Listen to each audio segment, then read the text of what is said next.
मेरे बहुजन के लोग, जग जाओ, जगने का समय आ गया है। सोते रहोगे तो तुम्हारा अधिकार छीन लिया जाएगा तुमसे। एक बार जग कर देखो, उठो और क्रांति करो। करना क्या है?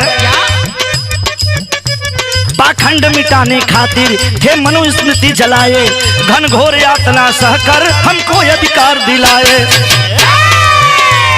संविधान बिल कोई सहारा न होगा,